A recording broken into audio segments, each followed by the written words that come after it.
కూర్చోండి. చేరొచ్చిన మీ అందరికీ యేసుక్రీస్తు నామమున వందనాలు చెల్లించుకుంటున్నాను. పోయిన ఆదివారం నుంచి నాకు ఆ చిన్నోనికి జ్వరము, జలుబు, తలనొప్పి అన్ని సవాళ్ళు ఎదురైనా కూడా బాగలేదని ఇంట్లో కూర్చోకుండా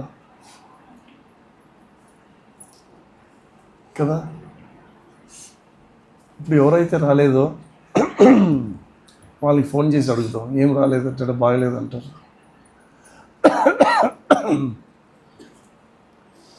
ఎనీవే, ఎన్ని సవాళ్ళు వచ్చినా కూడా మీ ఎదుట వాక్యం ధ్యానించడానికి, నా బాధ్యతలు నెరవేర్చడానికి నేను యోగ్యపరిచినందుకు దేవునికి నా కృతజ్ఞతలు చెల్లించుకుంటున్నాను. మనం ధ్యానిస్తుంటున్న వాక్యం ఇది దేవుని యొక్క చిత్తము, మన పట్ల ఆయన ప్రణాళిక. ఒకే మాటలు చెప్పాలంటే ఇప్పుడు నేను చెప్పబోయేది దేవుని ప్రణాళిక. రాబోయే వారాల్లో నేను చెప్పబోయేది మన జీవిత ప్రయాణం. అది మీకు అర్థం కాదు, కానీ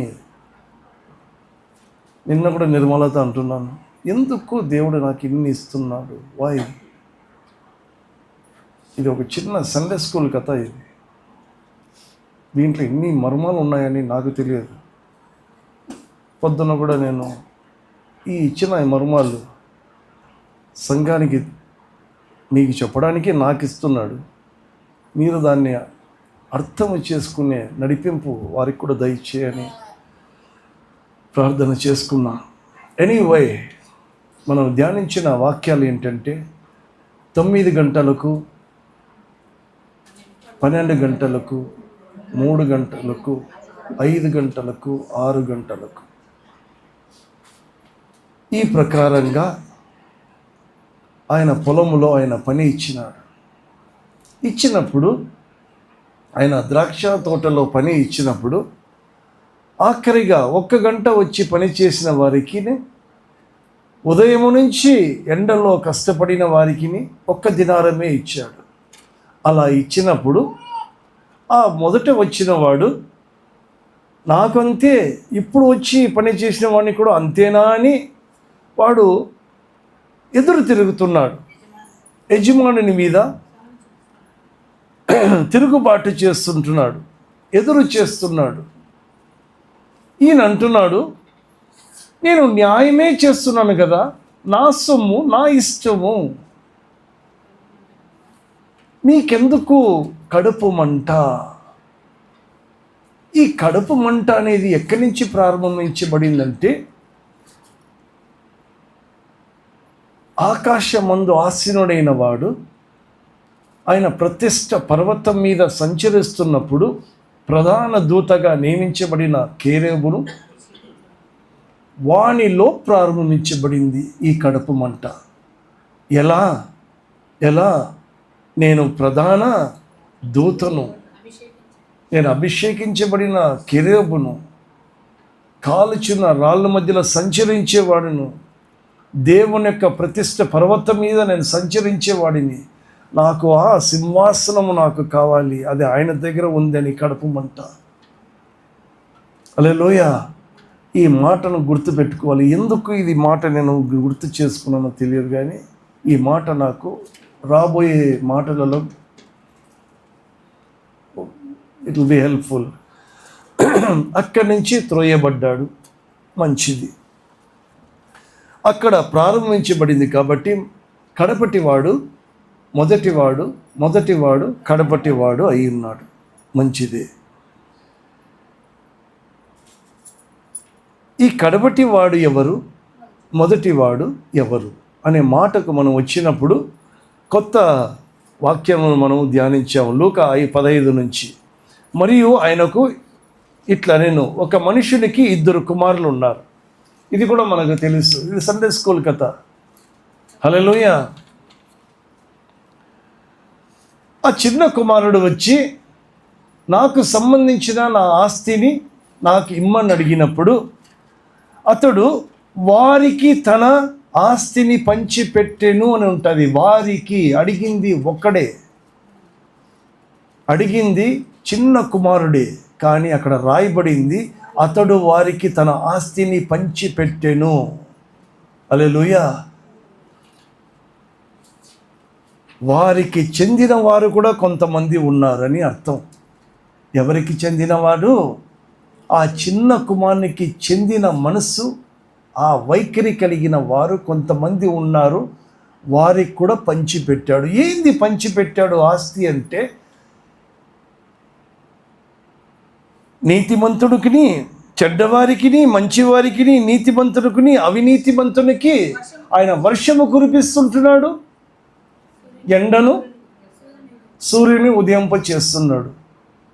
ఓకే, కమాన్, తీసుకో నువ్వు కూడా ఆస్తి. ఆ విధంగా వచ్చినప్పుడు ఆ ఆస్తిని తీసుకొని కొన్ని దినములైన తర్వాత అని ఉంటుంది లూకా 15:13. కొన్ని దినములైన తర్వాత చిన్న కుమారుడు సమస్తమును ఖర్చు పెట్టి ఉన్నాడట.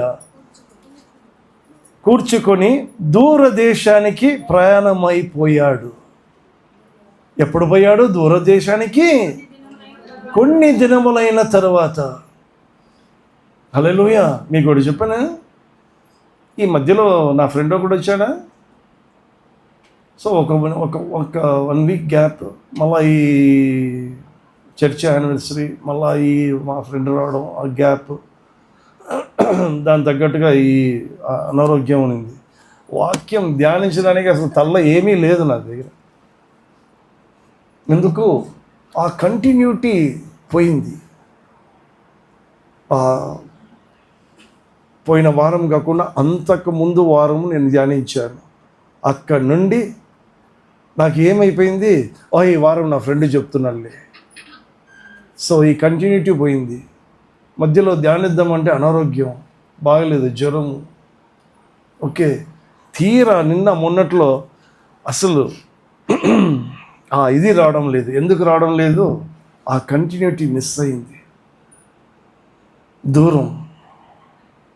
అలాగని సంఘానికి, ప్రార్థనకు ఆత్మీయ జీవితానికి కూడా కొంచెం గ్యాప్ వచ్చిందంటే కొన్ని దినాలకు ఏమైపోతాము?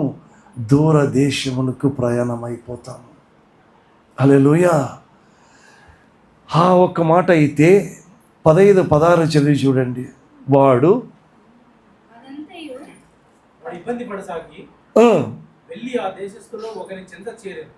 హల్లెలూయా. 15-16 అది. వాడు పందిని పొట్టుతో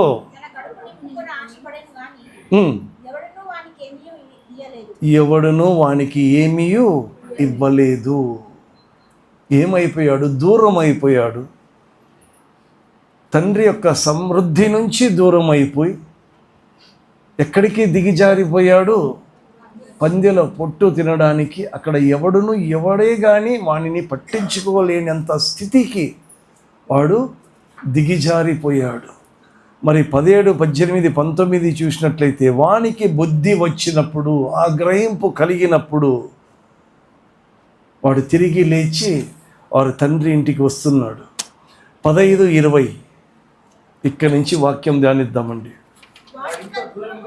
వాడు ఇంకా దూరముగా ఉన్నప్పుడు తండ్రి వానిని చూచి,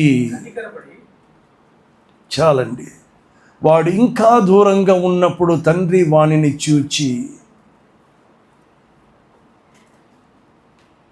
అంతకు ముందు ఎందుకు చూడలేదు తండ్రి?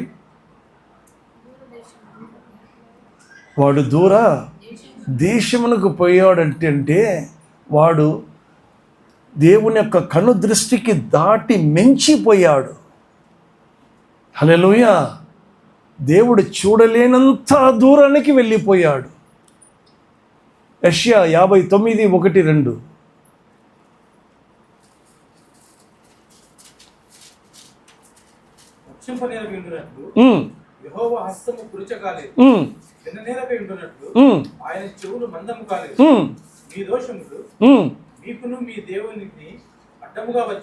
ఏమొచ్చాను? ఒకటి అడ్డముగా వచ్చాను. చాలండి, వాని యొక్క దోషములు వానికి అడ్డంగా వచ్చాను. అటు ఉన్నాడు తండ్రి, ఇటు ఉన్నాడు, మధ్యలో దోషం అనేది ఒకటి అడ్డు వచ్చింది, కనపడలేకపోతున్నాడు. వాడు ఏమి చేస్తున్నాడో వినలేకపోతుంటున్నాడు. హల్లెలూయా. ఇప్పుడు ఏమైంది? బుద్ధి వచ్చినప్పుడు ఏమవుతుందంటే, వాడు ఇంకా దూరముగా ఉన్నప్పుడు తండ్రి వానిని చూడగలిగాడు. ఎందుకంటే వానికి ఏమొచ్చింది? బుద్ధి వచ్చింది. ఎప్పుడైతే బుద్ధి వస్తుందో దేవుని యొక్క కనుదృష్టిలో ఉంటాం. ఎప్పుడైతే బుద్ధిహీనుడైతాడో వాడు కనుదృష్టి నుంచి దూరం వెళ్ళిపోతున్నాడు. అది దీని అర్థం. హల్లెలూయా. 21. అప్పుడు ఆ కుమారుడు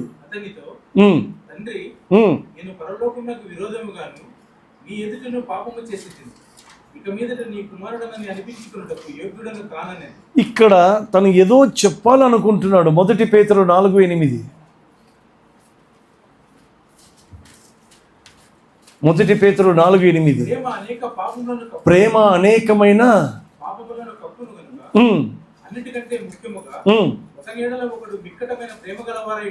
ఈ ప్రేమ ఆ కుమారుని పట్ల చూపిస్తున్నాడు. ఏందో తండ్రి నేను ఇట్లా, తండ్రి నేను అది, ఇంత చెప్పినా కూడా తండ్రి వాటివన్నిటినీ ఏదే కానీ పట్టించుకోలేదు. ఎందుకంటే ఆయన అధిక ప్రేమ కలిగిన వాడు. ఆ ప్రేమ వాని తప్పితములన్నిటినీ ఏమి చేస్తూ ఉంది? కప్పుచుంటున్నది. హల్లెలూయా. వానికి దేవునికి కావాల్సింది ఏంది? నువ్వు బుద్ధిమంతుడివా, బుద్ధిహీనుడివా? నీకు బుద్ధి వచ్చిందా లేదా? బుద్ధి వచ్చింది, నా కళ్ళ దృష్టిలో ఉన్నావు, ఇంకా నేను చూసుకుంటా. అది ఆయన యొక్క చిత్తము, సంకల్పము. 22. అయితే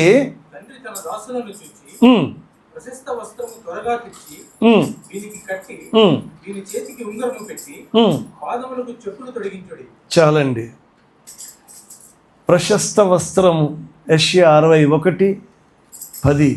అది రక్షణ వస్త్రము. ఇది అందరికీ తెలిసిందే.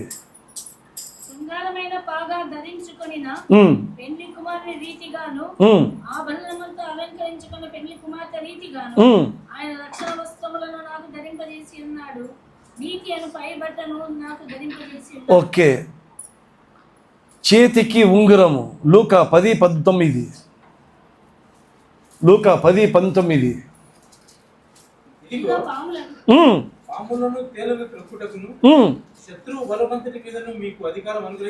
ఇది ఏంటో తెలుసా? ఇది అధికారం. హల్లెలూయా. పాదములకు చెప్పులు, ఎఫెసీయులకు రాసిన పత్రిక 6:15.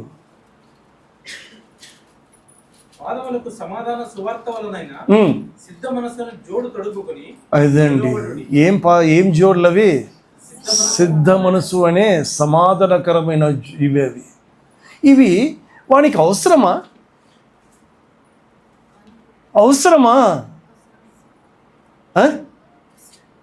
అవసరమేనా? నువ్వు చెయ్యి చూద్దాం.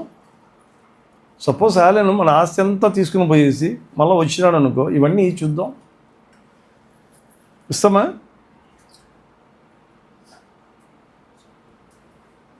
ఇస్తామా కదా? ఎవరు ఇవ్వరండి. మళ్ళీ దేవుడు ఎందుకు ఇవన్నీ ఇవ్వాలి వానికి? వానికి సంబంధించిన ఆస్తి అంతా తీసుకుపోయినాడు, ఖర్చు పెట్టాడు. What's wrong with you know? మళ్ళీ ఇవన్నీ ఎందుకు ఇవ్వాలి? దీనిని ఏమంటారో తెలుసా? కృప. నువ్వు ఏమి చేయకనే పొందుకోవడం అనేది కృప. Doing nothing and receiving everything. You did nothing good. You don't deserve anything. హల్లెలూయా.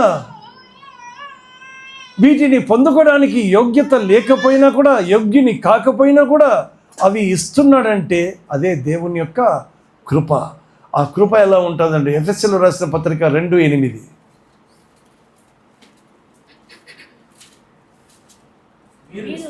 మీరు విశ్వాసము ద్వారా ఏంటి విశ్వాసము?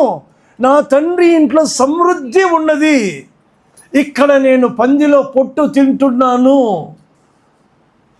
హల్లెలూయా, ఇక్కడ నేను చచ్చిపోతున్నాను, నా తండ్రి ఇంట నాకు సమృద్ధి జీవం ఉన్నది.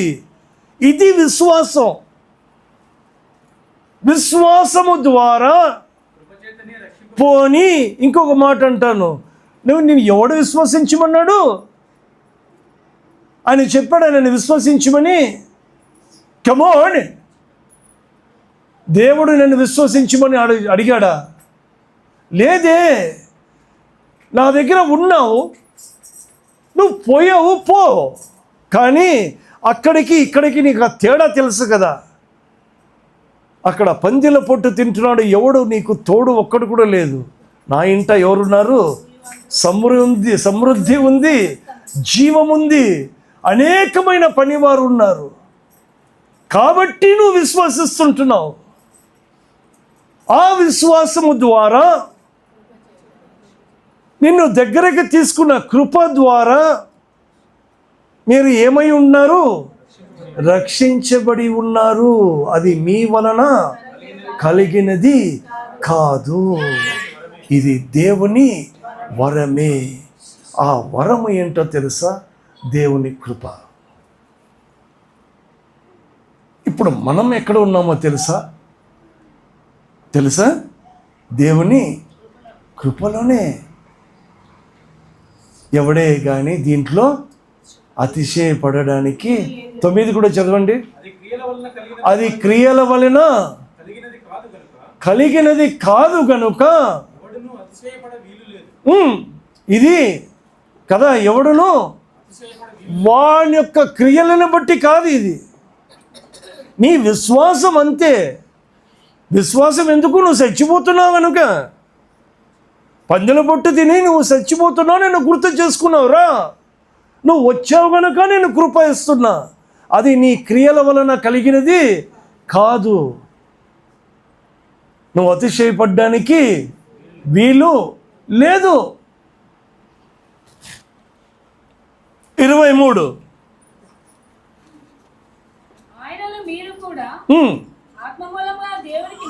15:23 క్రొవ్విన దూడను తెచ్చి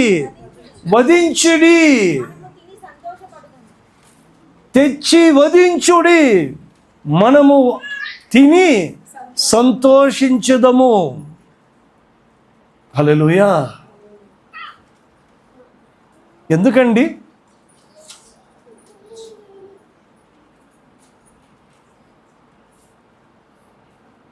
పశువును తెచ్చి వధించుడి, వాటిని తిని సంతోషించుదము.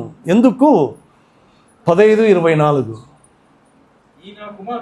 ఈ నా కుమారుడు చనిపోయి మరలా బ్రతికెను, తప్పిపోయి దొరికినని చెప్పాను. అంతటా వారు సంతోషపడసాగిరి. ఎలా కుమారుడు చనిపోయి మరలా బ్రతికాడు అంటే, దూరదేశంలో అనే పాపములో చనిపోయి, దూరదేశము అనే దోషము అనే పాపములో చనిపోయి, బుద్ధి వచ్చినప్పుడు, తండ్రిని జ్ఞాపకము చేసుకున్నప్పుడు బ్రతికాడు. ఈ తప్పిపోవడం ఎలా అంటే, తండ్రి యొక్క కనుదృష్టిలో నుంచి తప్పిపోయి తన సొంత మార్గములో, సొంత సుబుద్ధిలో జీవించి, ఎప్పుడైతే మరలా తండ్రి ఇంటికి వచ్చాడో అక్కడ ఏమయ్యాడు? తప్పిపోయి మళ్ళా దొరికాడు. ఎక్కడ దొరికాడు? దేవుని యొక్క కనుదృష్టిలో, తండ్రి యొక్క కనుదృష్టిలో దొరికాడు.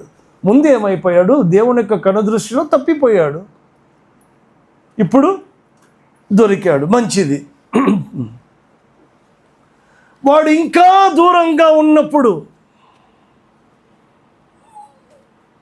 హల్లెలూయా, 15:4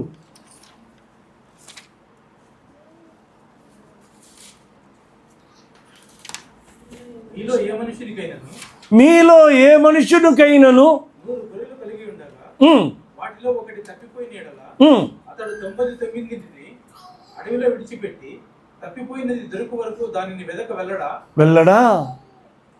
ఇప్పుడు వీడు ఇంకా దూరంగా ఉన్నప్పుడు ఆ తప్పిపోయిన ఒక్కదానికి ఏ విధంగా వెళ్ళాడో ఈయన కొరకు కూడా అలాగే వెళ్ళాడు. ఈ 99ని ఎక్కడ వదిలిపెట్టాడు? ఇవి ఎవరు ఈ 99? పెద్ద కుమారుడు 99 మంది. ఈ 99 మంది ఎవరు?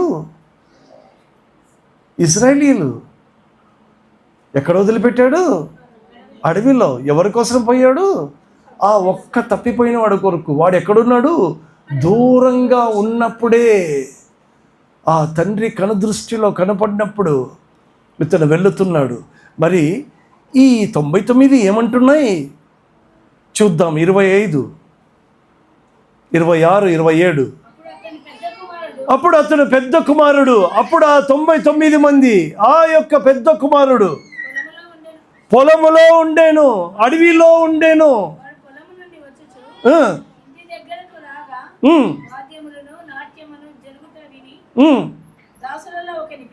పిలిచి తమ్ముడు వచ్చి ఉన్నాడు, అతడు తన యొద్దకు సురక్షితంగా వచ్చినందున నీ తండ్రి కోపిన దూడను వధించెను అని. అయితే అతడు కోపపడి చాలండి. అయితే అతడు కోపపడి. ఎవరు కోపడ్డారండి? పెద్ద కుమారుడు. 99 మంది. హల్లెలూయా. 99 మంది. ఈ పెద్ద కుమారుడు కోపపడి ఎక్కడికి రాలేదు? లోపలికి పోలేదంట. ఆ సంతోషంలోకి వాడు పోలేదు. ఐ రిపీట్ అగైన్, ఇది సండే స్కూల్ కథ కాదు, బాగా వినండి. వాడు లోపలికి పోలేదు. ఏ లోపలికి పోలేదు? ఆ యొక్క తప్పిపోయిన వాడు తిరిగి వస్తే తండ్రి వానికి ఒక కృప చూపించాడు. ఆ కృపలోకి వీడు వెళ్ళడం లేదు. రోమీయులకు రాసిన పత్రిక 11:11.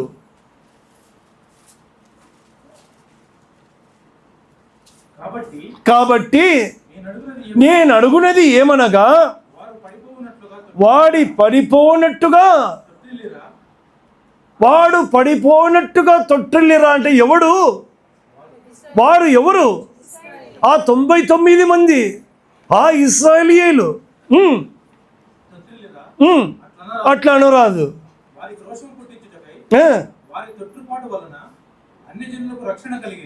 హల్లెలూయా. చాలండి. వాడు పడిపోయినట్లుగా తొట్టిల్లిరా అట్లా అనరాదు. హల్లెలూయా. వారికి రోషము. ఏంటండి రోషం? ఏంది రోషం? ఏంటి అర్థమవుతుందా మీకు? రారా బాబు, ఇంకోడు నీ చిన్న తమ్ముడు ఉన్నాడే, వాడు వచ్చాడు, రా లోపలికంటే నేను రాను అంటున్నాడు. సరే నువ్వు రావు కదా, వానికి రోషం పుట్టించినట్లుగా చిన్న కుమారుని తండ్రి చూసుకుంటున్నాడు. రోషం ఏంటి? రోమీయులకు రాసిన పత్రిక 10:19. మరియు నేను చెప్పినది ఏమనగా, ఇశ్రాయేలీయులకు తెలియకుండానా? జనము కాని వారు ఎవరు? జనము కాని వారు అంటే ఎవరు? తప్పిపోయిన వాడు. ఆ తప్పిపోయిన ఒక్క గొర్రె, తప్పిపోయిన చిన్న కుమారుడు జనము కానివాడు వాడు. హల్లెలూయా. ఇది సండే స్కూల్ కథలో మనం ఈ విధంగా వినలా. చిన్న కుమారుడు ఎవరు? కమోన్. చిన్న కుమారుడు ఎవరంటే జనము కానివాడు వాడు. జనము కాని వాడితో, జనము కానివాడు, జనము అయిన వాడు వానితో కలవడానికి ఇష్టపడ్డమల, లోపలికి రావడమల. ఎందుకు? వాడు జనము కానివాడు. నీకు రోషం పుట్టించేదను. ఉమ్, అవివేకమైన జనము వలన ఉమ్. నీకు ఆగ్రహము కలుగజేతునని మొదట మోషే చెప్పుచు. ఎప్పుడు చెప్పాడు మోషే? మొదట ఎవరు చెప్పారు? ఆ మోషే చెప్పిన దాన్ని అపొస్తలుడైన పౌలు చెప్తున్నాడు. మోషే ఏమని చెప్పినాడు? ద్వితీయోపదేశకాండం 32:21. వారు దైవము కాని దాని వలన వాళ్ళు నాకు రోషము పుట్టించిరి. హల్లెలూయా. వారు ఏమి కాని వారు? దైవము కాని దాని వలన దైవము కాని వారు. దైవము కాని దాని వలన ఓకే. రోషము పుట్టించిరి. ఉమ్, తమ వ్యర్థ ప్రవర్తన వలన ఉమ్, నాకు ఆగ్రహము పుట్టించిరి. ఉమ్, కాబట్టి ఉమ్, జనము కాని వారి వలన ఉమ్, వారికి రోషము పుట్టించరు. ఉమ్. అవివేక జనము వలన వారికి కోపము పుట్టించరు. అది వీనికి కోపం ఎందుకు వచ్చింది? ఎందుకు వచ్చింది కోపం వీనికి? నా కోపం వచ్చింది, నేను లోపలికి రాను. ఆస్తి అంతా తీసుకుని వెళ్ళిపోయాడు, అంత నష్టము చేశాడు. వానితో ఏం లాభం? తండ్రి, నువ్వు ఎందుకు వాడిని ప్రేమిస్తున్నావు? వాని పట్ల నువ్వు ఎందుకు కృప చూపిస్తున్నావు? ఎందుకు వానికి ఉంగరం? ఎందుకు వానికి జోడ్లు తొడిగిస్తున్నావు? ఎందుకు వానికి ఒక వస్త్రం ఇస్తున్నావు? వాని కొరకు ఎందుకు నువ్వు ఒక పశువుని వధిస్తుంటున్నావు? వీనికి ఏమొచ్చింది? కోపము. ఇవన్నీ వీనికి చెందుతుందా లేదా? సంగమా, ఇప్పుడు తండ్రి రెండో కొడుకు జనము కాని వానికి చేసిందంతా వీనికి చెందుతుందా లేదా అండి? అరే మాట్లాడరు ఎందుకండి?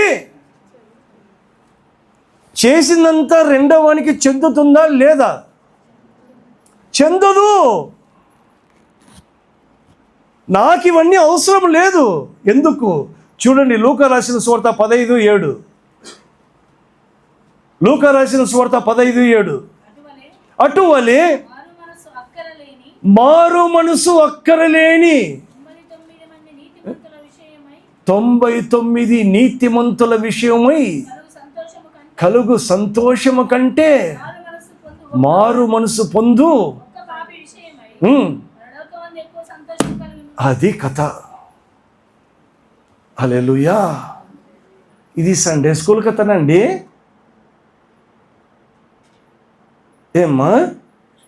కాదే, దేవుని యొక్క ప్రణాళిక ఇది. దానికే చెప్పా, ఈ వాక్యం అంతా నేను ధ్యానిస్తుంటునగా రెండో వాక్యానికి ఒక హెడ్లైన్ పెడితే ఇది నీ జీవితము, అది నా ప్రణాళిక అని నాకు ఒక మాట. ఇప్పుడు మనం ధ్యానిస్తున్నది ఏంటి? దేవుని యొక్క ప్రణాళిక ఇది. ఈ ప్రణాళికలో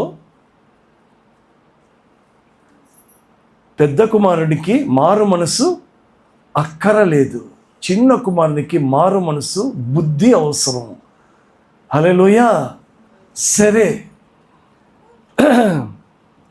వానికి రోషము పుట్టించుటకై వారి తొట్టిల్లుపాటు వలన అన్యజనులకు రక్షణ కలిగేను. ఓకే, వారి తొట్టిల్లపాటు ఏంటండి? అర్థమవుతుందా మీకు? ఇశ్రాయేలు తొట్టిల్లపాటు అంటే పెద్ద కుమారుడు ఎక్కడో కూడా తప్పినాడు అనమాట. చూద్దాం అది ఏందో. రోమీయులకు రాసిన పత్రిక 9:32-33. 32 చాలండి. వారు ఎందుకు అందుకొనలేదు? వారు విశ్వాసము మూలముగా కాక హల్లెలూయా. వాళ్ళు ఎలా వెంటాడారు?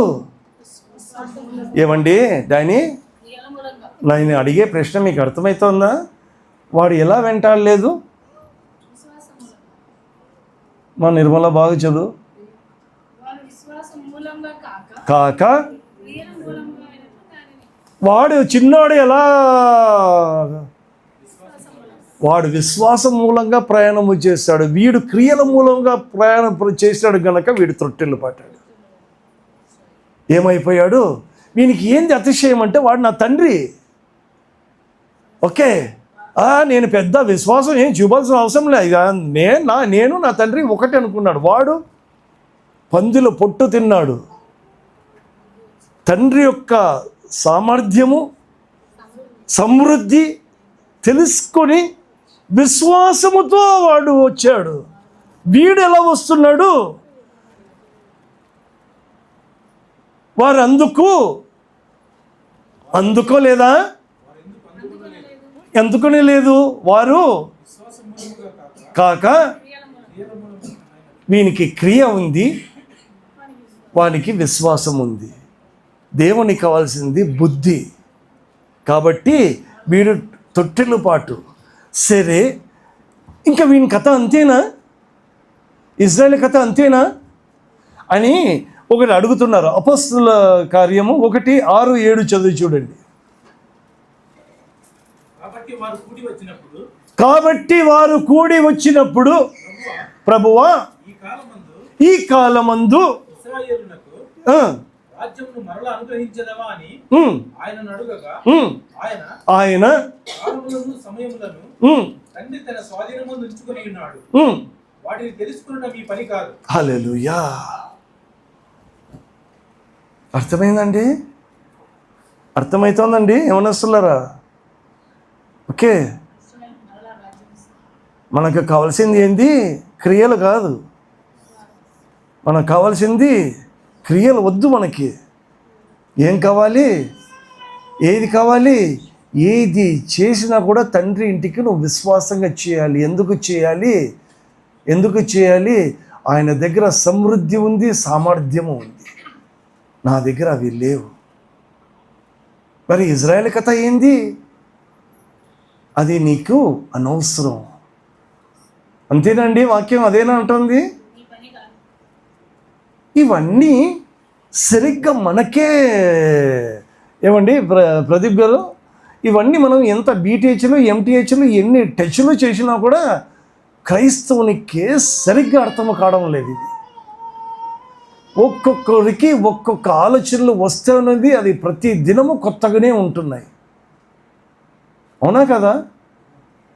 ఏమీ తెలియని ఒక అన్యునికి తెలుసా బైబిల్? క్రైస్తవునికే బైబిల్ అంటే సరిగ్గా అర్థము చేసుకోవడానికి కష్టం.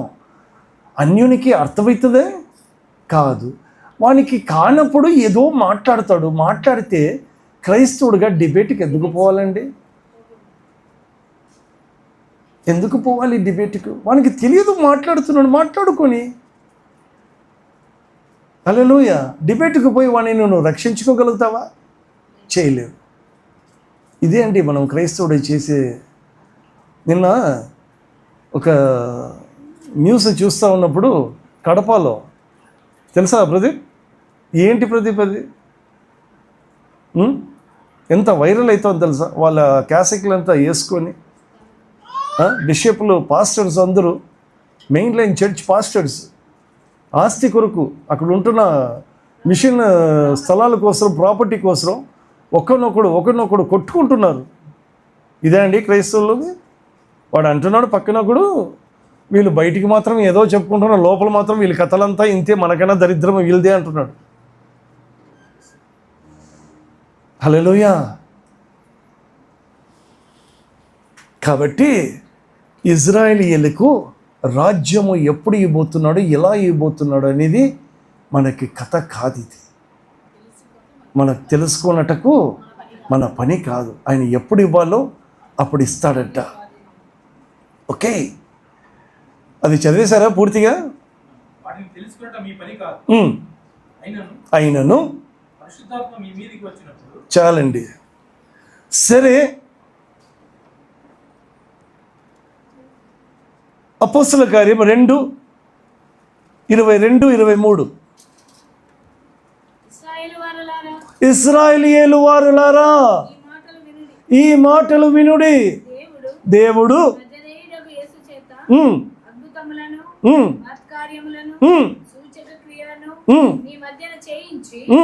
ఆయనను తన వలన మెప్పు పొందిన వానిగా మీకు కనపరచను, ఇది మీరే ఎరుగుదురు. దేవుడు నిశ్చయించిన సంకల్పమును ఉమ్, ఆయన భవిష్యత్ జ్ఞానమును అనుసరించి ఉమ్, అప్పగింపబడిన ఈయనను ఉమ్. మీరు దుష్టుల చేత సిలువ వేయించి చంపితిరి. హల్లెలూయా. ఇప్పుడు ఎవరు చంపారండి ఈయనని కదా? తొట్టిల పాటు ఎవరిది? వాళ్ళదే. చంపింది ఎవరు? వాళ్ళే.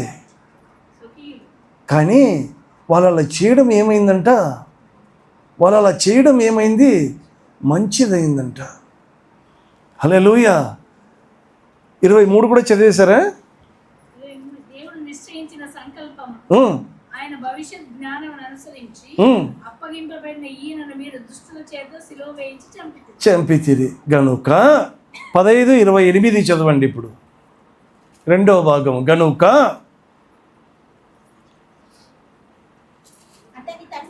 అతని తండ్రి వెలుపలికి వచ్చి, చాలండి, ఎక్కడికి వచ్చి? వెలుపలికి వచ్చి. ఎందుకు అతను వెలుపలికి రావాల్సిన వచ్చింది? వీడు లోపలికి రావడం లేదు కాబట్టి ఇతను వెలుపలికి రావాల్సి వచ్చింది. హల్లెలూయా. లోపలికి రమ్మంటే రాకుండా తండ్రినే బయటికి లాగుతున్నాడు. హల్లెలూయా. రేయ్, లోపలికి రారా, నేను రాను, నువ్వు రా బయటికి. ఆ బయటికి రావడమే యేసు ప్రభుని సిలువ వేయడం. చూడండి, హెబ్రీయులకు రాసిన పత్రిక 13:12.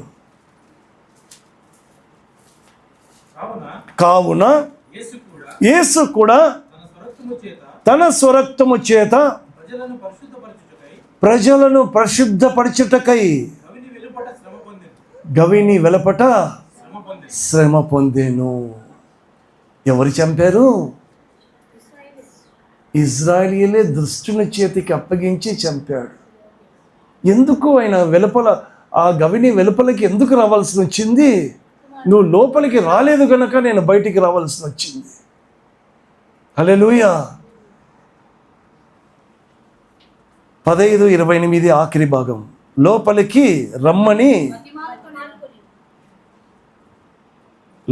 రమ్మని బతిమిలాడుకుని ఆయన వెలుపలికి వచ్చి బతిమిలాడాడు. అర్థమైందండి? కాబట్టి ఏమైపోయాడండి? ఏమైపోయాడు? మొదటివాడు కడపటివాడు చిన్నాడు మొదటివాడు అయిపోయాడు. మొదటివాడు ఏమైపోయాడు? కడపటివాడైపోయాడు. నువ్వు లోపలికి రాలే. కడపటివాడు లోపలికి వచ్చాడు. లోపల ఉన్నవాడు ఏమైపోయాడు? బయటికి వచ్చాడు. హల్లెలూయా. 29, 30, 31 చదవండి. అందుకతడు ఇదిగో ఇన్ని ఏళ్ళ నుండి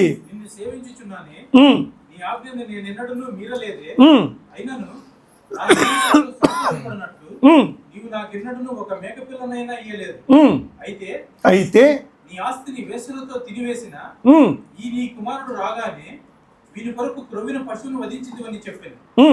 అందుకతడు, కుమారుడా, నీవెల్లప్పుడూ నాతో కూడా ఉన్నావు, నావన్నీయు నీవి. చాలండి, నావన్నీయు. రోమీయులకు రాసిన పత్రిక 11:12. వారికి రోషము పుట్టించుటకై వారి తొట్టుపాటు వలన అన్యజనులకు రక్షణ కలిగిన వారి తొట్టుపాటు లోకమునకు ఐశ్వర్యమును వారి క్షీణదశ అన్యజనులకు ఐశ్వర్యమును అయిన యెడల వారి పరిపూర్ణత ఎంత ఎక్కువగా ఐశ్వర్యకరమగును. తండ్రి, ఇవన్నీ ఎవరిది? తండ్రి, ఇవన్నీ ఎవరివండి అంటున్నాడు. అయ్యా బాబు, నేను బయటికి రాకుండా ఉన్నాను, నేను లోపలికి రమ్మన్నాను, నువ్వు రాలేదు, నేను బయటికి వస్తున్నాను. వచ్చినప్పుడు ఏమంటున్నాడంటే, అయ్యా నువ్వు నాకు ఏమి చేసావు అని అడుగుతున్నాడు. అంటే బాబు, నావన్నీ నీవే. క్షీణ దశ అంటే ఏంటో తెలుసా? దానికి ఇంకా చక్కగా మనం అర్థం చేసుకో. మత్తయి రాసిన సువార్త 15వ అధ్యాయం 21, 22, 23. మత్తయి 15:21 నుండి. యేసు అక్కడ అక్కడ నుండి బయలుదేరి తూరు సీదోనుల ప్రాంతములకు వెళ్ళగా ఇదిగో ఆ ప్రాంతముల నుండి కనాను స్త్రీ ఒకతే వచ్చి, ప్రభువా, దావీదు కుమారుడా, నన్ను కరుణింపుము, నా కుమార్తె దయ్యము పెట్టి బహు బాధపడుచున్నదని కేకలు వేశారు. అందుకు ఆయన ఆమెతో ఒక్క మాట ఏమని చెప్పలేదు. అప్పుడు ఆయన శిష్యులు వచ్చి, ఈమె మన వెంబడి వచ్చి కేకలు వేయుచున్నది కనుక ఈమెను పంపివేయమని ఆయనని వేడుకొనగా, ఆయన, ఇశ్రాయేలు ఇంటి వారై నశించిన గొర్రెల యొద్దకే గాని మరి ఎవరి యొద్దకును నేను పంపబడలేదని. అయినను ఆమె వచ్చి ఆయనకు మొక్కి, ప్రభువా, నాకు సహాయం చేయమని అడిగాను. అందుకు ఆయన, పిల్లల రొట్టె తీసుకుని కుక్క పిల్లలకు వేయడం యుక్తము కాదని చెప్పగా, ఆమె, నిజమే ప్రభువా, కుక్క పిల్లలు కూడా తమ యజమానుల బల్ల మీద నుండి పడు ముక్కలు తిన్నును కదా అని చెప్పింది. అందుకు యేసు, అమ్మా, నీ విశ్వాసము గొప్పది. చాలండి. క్షీణ దశ ఏంటో తెలుసా? పెద్ద కుమారుడు పడేసిన అన్నమ ముక్కలు. ఈ పడేసిన అన్నమ ముక్కలు అన్యజనులకు ఐశ్వర్యమైతే వాని బల్ల మీద వాడు కడుపు నిండా తినే భోజనం ఎంత రుచికరమైనది, అది ఎంత శ్రేష్టమైనది. అర్థమైందండి? అది ఇశ్రాయేలీయులు. హల్లెలూయా. ఈ మాటకు వచ్చినప్పుడు, అమ్మా, నీ విశ్వాసము గొప్పది. ఇప్పుడు ఇశ్రాయేలీయులు దేవుణ్ణి తృణీకరించి బయటికి లాగడం మంచిదైందా లేదా? ఏ విధంగా మంచిదైందంటే, రోమీయులకు రాసిన పత్రిక 1:16-17. సువార్తను గురించి నేను సిగ్గుపడువాడను కాను. ఏలైనగా నమ్ము ప్రతివానికి, మొదట యూదునికి, గ్రీసు దేశస్థునికి కూడా రక్షణ కలుగజేయుటకు అది దేవుని శక్తి అయి ఉన్నది. హల్లెలూయా. మొదట ఎవరికి? యేసుప్రభు వచ్చినది ఎవరి కొరకు? అమ్మ, ఎవరి కొరకు? ప్రదీప్, అన్యుడుగా కాదే. ఆయన వచ్చింది యూదుల కొరకు. మధ్యలో ఎవరు వచ్చారు? గ్రీక్ కూడా వచ్చినాడు. గ్రీక్ ఎవరు? అన్యుడు. ఎందుకు గ్రీక్ వాళ్ళు ఎందుకు వచ్చినారు మధ్యలో? యూదుడు సరిగ్గా లేదు కాబట్టి గ్రీక్ కూడా వస్తున్నాడు.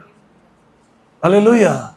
ఇంతకు ఈ గ్రీకుకు సంబంధించిన కానాను స్త్రీ ఏమంటుందంటే, బల్లపై నుంచి పడిన ముక్కలు తినొచ్చు కదా అని అడుగుతున్నాడు. హల్లెలూయా. అప్పుడు ఈయన అంటున్నాడు, అమ్మా, నీ విశ్వాసము గొప్పది. ఇప్పుడు నేను అడిగే ప్రశ్న, మన విశ్వాసం ఎంతటిది? మన విశ్వాసం ఎంతటిది? What is your faith? How is your faith? What is your attention? హల్లెలూయా.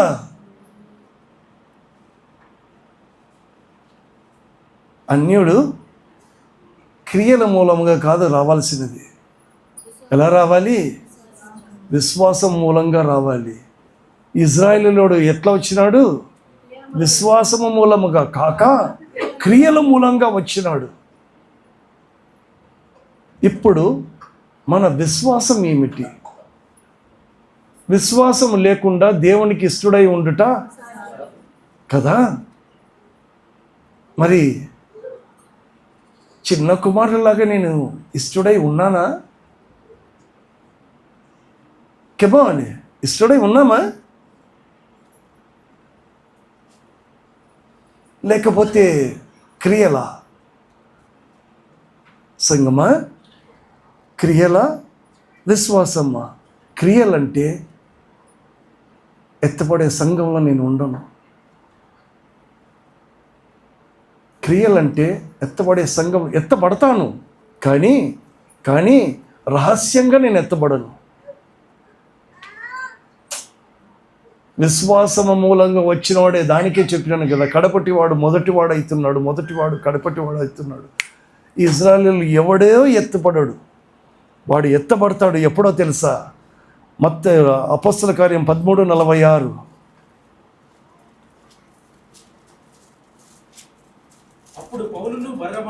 అప్పుడు పౌలును బర్నబాయు ధైర్యముగా ఇట్లనిరి,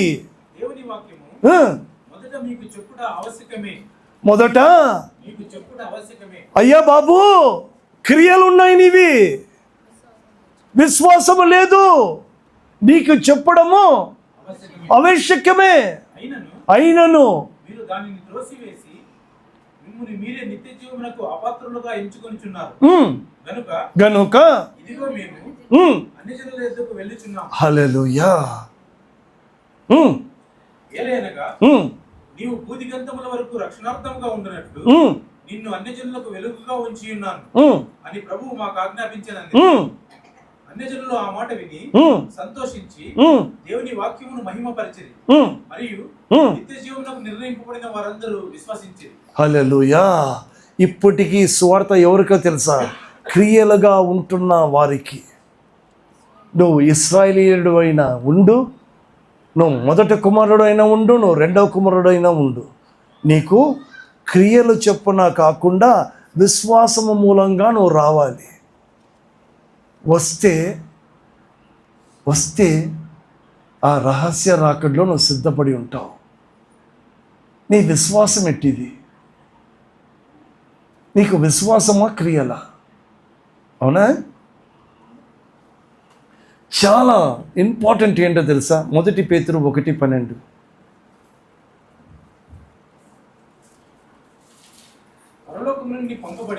పరలోకము నుంచి పంపబడిన పరిశుద్ధాత్మ వలన మీకు సువార్త ప్రకటించిన వారి ద్వారా మీకు ఇప్పుడు తెరవబడే ఈ సంగతుల విషయమై తమ కొరకు కాదు గాని మీ కొరకే తాము పరిచర్య చేసిన సంగతి వారికి బయలుపరచబడింది. దేవదూతలు ఈ కార్యములను తొంగి చూడబోలుచున్నారు. ఎవరు తొంగి చూస్తున్నారంట? దేనికండి? ఇది ఇంత పెద్ద దేవుని యొక్క ప్రణాళిక ఇజ్రాయేలీయులకు కాదు. ఇది మధ్యలో వచ్చిన గ్రీకు వానికి అనేసి వాళ్ళు ఏంది ఈ యొక్క మర్మము అనేసి తొంగి చూస్తున్నారు. హల్లెలూయా. వారు తొంగి చూసినప్పుడు కొన్నిసార్లు నవ్వుకుంటారు కూడా, వీడు కూడా ఇశ్రాయేలు లేక క్రియల్లా చూపిస్తున్నాడు అనేసి. ఇంత చేస్తే వీనికి విశ్వాసం లేకుండా ఏమున్నదంట? క్రియలు ఉన్నాయి. తండ్రి యొద్దకు చిన్న కుమారుడు ఎలా వచ్చాడు? పెద్ద కుమారుడు ఎలా వస్తున్నాడు? అదే డిఫరెన్స్ అండి. నేను ఇప్పుడు తండ్రి ఇంటికి క్రియల మూలంగా వస్తున్నానా, విశ్వాసం మూలంగా వస్తున్నానా? రోమీయులకు రాసిన పత్రిక 11వ అధ్యాయం 13, 14. దానికి అపోస్తలుడైన పౌలు ఏమంటున్నాడు తెలుసా? అన్యజనులారా మీతో నేను మాట్లాడుచున్నాను గనుక ఏ విధమునైనను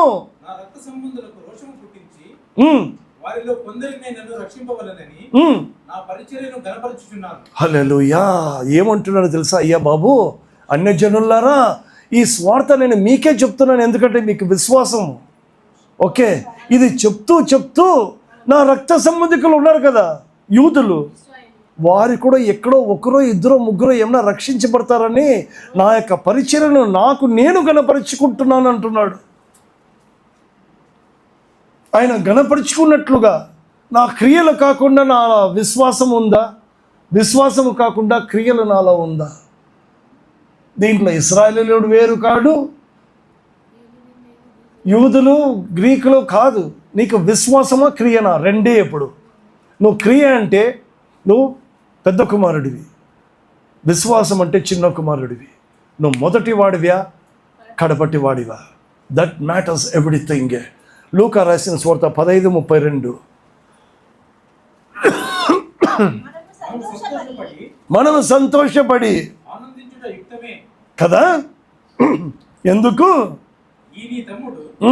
చనిపోయి తిరిగి బ్రతికింది, తప్పిపోయి దొరికినని అతనితో చెప్పాడు. బయట ఉన్నామా, లోపల ఉన్నామా? ఆఖరి క్వశ్చన్ ఏంటో తెలుసా? నేను బయట ఉన్నానా, లోపల ఉన్నానా? నాకు విశ్వాసం ఉందా, క్రియ ఉందా? ఈ లోపల బయట మొదట రెండోవాడు క్రియ విశ్వాసానికి ఈ ఈ రెండిటికి దేవుడు ఏం చేశాడో తెలుసా? ఎఫెసీలో రాసిన పత్రిక 2, 14, 15, 16 ఇది చదువుకుని మనం ప్రార్థనలోకి వెళ్తాం. ఆయన మన సమాధానమై ఉండి, ఆయన మన సమాధానమై ఉండి, మన సమాధానమై ఉండి అంటే అర్థం ఏంటో తెలుసా? క్రియకును విశ్వాసానికి సమాధానమై ఉండి, మీకును మాకును ఉంటున్న ద్వేషమును అనగా విధిరూపకమైన ఆజ్ఞల ధర్మశాస్త్రమును తన శరీరమందు కొట్టివేయుట చేత, ఎలా? తన శరీరమందు కొట్టివేయుట చేత, శరీరమందు కొట్టివేయుట చేత ఇస్ మై సెకండ్ మెసేజ్. అదే మన జీవిత ప్రయాణం. ఇంతవరకు మనం ధ్యానించింది దేవుని ప్రణాళిక. కొట్టివేయడము చేత మధ్య గోడను పడగొట్టి మన ఉభయులను ఏకము చేసేది. ఇట్లు సంధి చేయించు ఈ ఇద్దరిని తన యందు ఒక్క నూతన పురుషునిగా సృష్టించి, తన శిలువ వలన ఆ ద్వేషమును సంహరించి, దాని ద్వారా వీరిద్దరిని ఏక శరీరముగా చేసి దేవునితో సమాధాన పరచవలనని ఇలాగూ చేసిన గనుక ఆయనయే మనకు సమాధాన కారకుడై ఉన్నాడు. హల్లెలూయా. ఇప్పుడు ఏమండి, నేను లోపలన బయటన, విశ్వాసమున క్రియన, వీటిని ఏమి చేశాడు? వాటిని తీసివేసేసి సమాధానము అని ఆయన వచ్చి మధ్యలో నిలబడ్డాడు. ఇదే సమాధానం. దీనికి నేను పాత్రున్నా కాదా? ఈ సమాధానానికి నేను పాత్రున్నా కాదా?